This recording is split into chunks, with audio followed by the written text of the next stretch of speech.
یەکێکە لەو 150 ڕاوێژکارانەی هۆڵندا بۆ ئەرکێکی تازە هاتوونەتە هەولێر، ئەویش پاراستنی فڕۆکەخانەی نێودەوڵەتی هەولێرە. ئەو دەڵێت لەگەڵ هێزەکانی ئاسایش پێکەوە ئەرکی پاراستنی فڕۆکەخانەی هەولێرمان پێدراوە. هەماهنگیشمان لەگەڵ تیمەکانی ئاسایش زۆر باشە.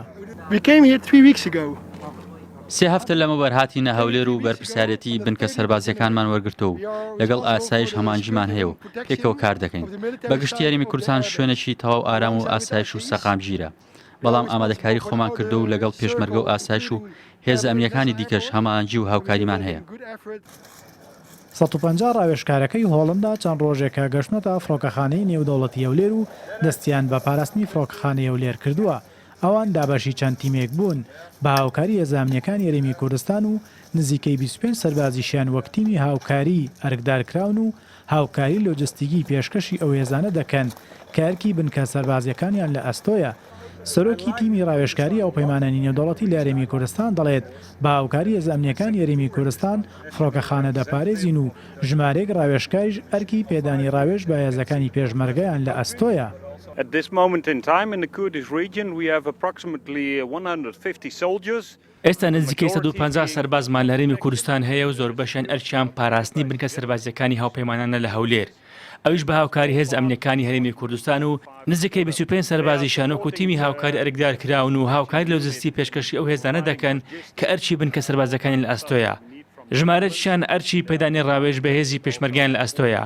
2016 من فەرماندەی سەنتەری هەماهەنگی و ڕاهێنان بووم، بەڵام ئێستا کە ڕاهێنان نەماوە سەرۆکی تیمی ڕاوێژ و هەماهەنگیم لەگەڵ وەزارەتی پێشمەرگە.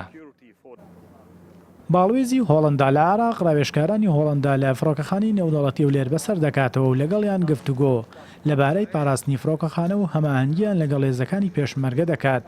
باڵوێزی هۆڵنداش لە عێراق دەڵێت جیا لە ئەرکی سەربازیەکە لە ڕووی گەشەپێدانی ئابووری و بەهێزکردنی ژێرخانی ئابووری کوردستانەوە پلان و هەماهەنگی باشمان لەگەڵ حکوومەتی هەرێمی کوردستان هەیە. سەربازە هۆڵندیەکان لە هەولێر لە چوارچەوەی هاوپەیمانەتی نێودەوڵەتی دژی داعش ڕاوێژ دەدەنە هێزی پێشمەرگەی کوردستان و پرۆسەی چاکسازی لە وەزارەتی پێشمەرگە و پێکەوەش لەگەڵ هێزە ئەمنیەکان کار دەکەن بۆ پاراستنی بنکە سەربازیەکانی هاوپەیمانان لە هەولێر. لەگەڵ حکوومەتی هەرێمی کوردستانیش هاوکاری و هەماهەنگیمان هەیە بۆ باشترکردنی کەرتی کوشت و کاڵ و ڕەخساندنی دەرفەتی کار و بەهێزکردنی ئابووری کوردستان.